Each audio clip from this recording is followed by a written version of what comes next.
its cheese holes start lining up really, really fast. It was a recipe for confusion.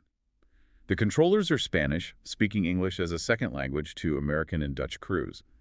The fog is thick, so Pan Am is literally counting taxiways as they pass them. 1, 2. But the third one presented a A problem. big one.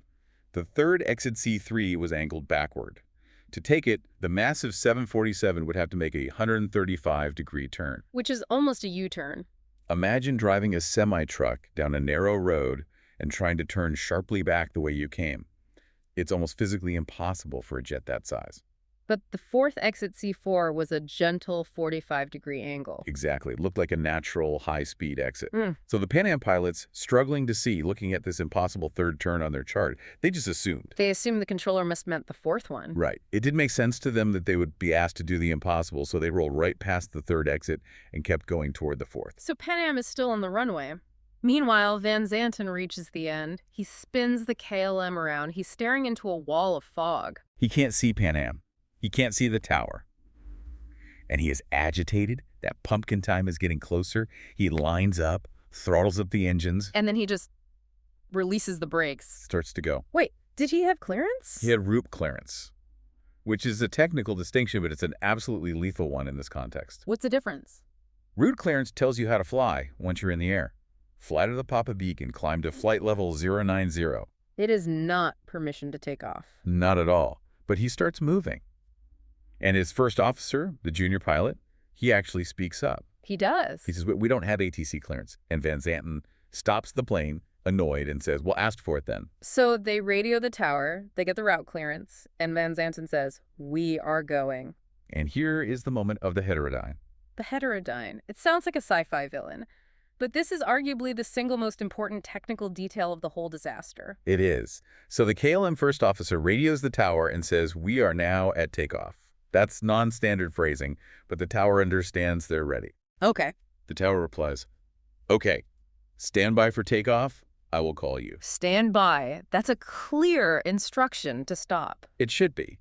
But at the exact same split second that the tower says stand by, Oh, no. the Pan Am pilot, who hears the KLM revving up on the radios in a panic, no, we No. are still taxiing down the runway. So two people are transmitting on the same frequency at the exact same time? Exactly. And on 1970s analog radios, when two strong signals hit the receiver at the same time, they interfere with each other. They cancel out. It creates a high-pitched squeal. My heterodyne. Yep. So in the KLM cockpit, Van Zanten didn't hear stand by. He didn't hear we are still on the runway. What'd he hear? He heard the word okay, followed by a 3-second static squeal. That's it. And his brain. His brain, already biased toward leaving, latched onto the okay and filtered out the noise. He thought he had the green light. He pushed the throttles to full power. It's just terrifying. Yeah. But there was one person who suspected something, right? In the KLM cockpit. Yes, the flight engineer, Willem Schroeder. Maybe his headset was better, or he was just paying closer attention. As the plane starts rolling, he asks tentatively, is he not clear? That Pan Am? And this is that culture problem we talked about. He asks a question, he doesn't shout a warning. It's a polite query. He's questioning God.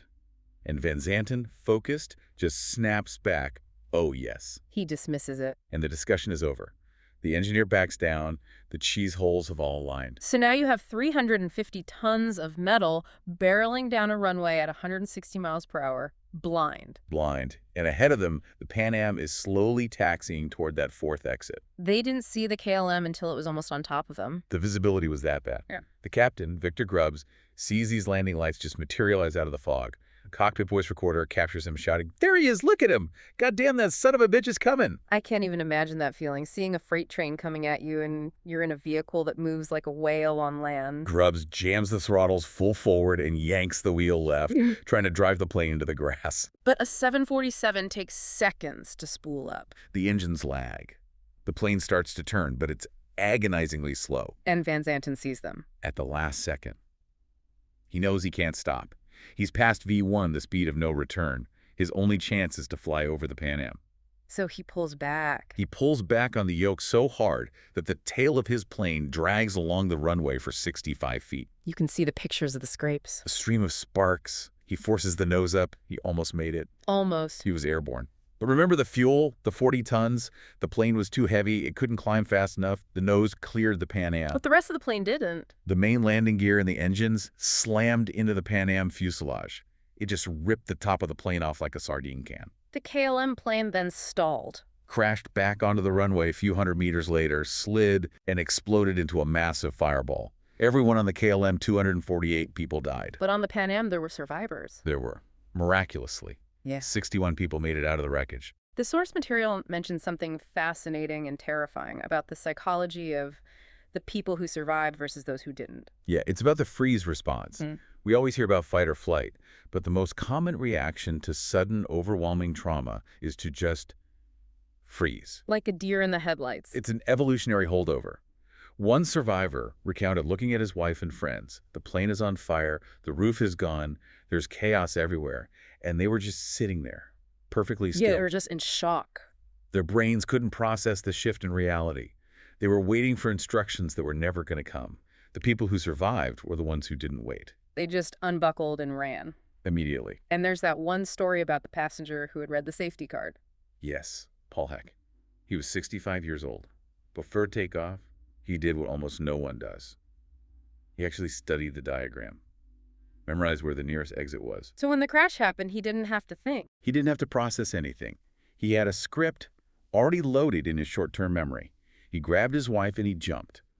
It's almost like he pre-programmed his brain so he wouldn't freeze. That's exactly what it is. If you have to figure out a plan while the plane is burning, you're too late.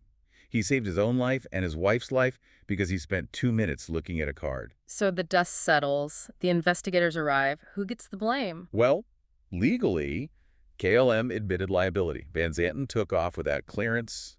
That is the cardinal sin. But it was more complicated than that. Oh, yeah. The investigation went much deeper. It acknowledged the fog, the radio interference, the confusing taxiway instructions, all of it. And this changed aviation forever. This is the birth of crew resource management, or CRM. This is the watershed moment. Airlines realized that you cannot have a dictatorship in the cockpit. You need a democracy, or at least a system of checks and balances. So today, if a first officer thinks something is wrong, they are trained to use assertive, escalated language. Captain, I'm concerned about X. Then, Captain, I am uncomfortable. And finally, Captain, this is unsafe. I am taking control. They can actually take the controls. Yes. They're trained too. The hierarchy has been flattened. And the language changed too. How so? You will never hear a controller say the word takeoff unless they are actually clearing you to go. Now they say, line up and wait. The word takeoff is sacred now. It's reserved only for the action itself to avoid exactly the confusion Van Zanten had. It's just chilling to realize that these standard procedures we take for granted are written in blood. It is. We are safer today because 583 people died on that runway in 1977. The industry learned the hardest lesson possible. It's a heavy story, but there's a really valuable takeaway for us on the ground, I think. Absolutely. It's about assumptions. Van Zanten assumed the runway was clear. The Pan Am pilots assumed the controller meant the fourth exit. The controller assumed the pilots understood. When you stop asking questions and start acting on assumptions, that's when the danger starts. And for me, it's that safety card. I fly a lot, and I admit it, I usually ignore the briefing. I'm on my phone. Most of us are. It feels routine. But hearing about the freeze response, it really makes you think. Next time you walk into a movie theater or a hotel or get on a plane, just take 5 seconds. Ask yourself, if the lights go out right now, which way do I run? Load the script. Don't rely on your instincts because your instinct might just be to sit there and wait for help. Be like Paul Heck. A sobering thought, but a potentially life-saving one. Thanks for walking us through this perfect storm today. It's been a fascinating, if tragic, deep dive. Stay safe out there.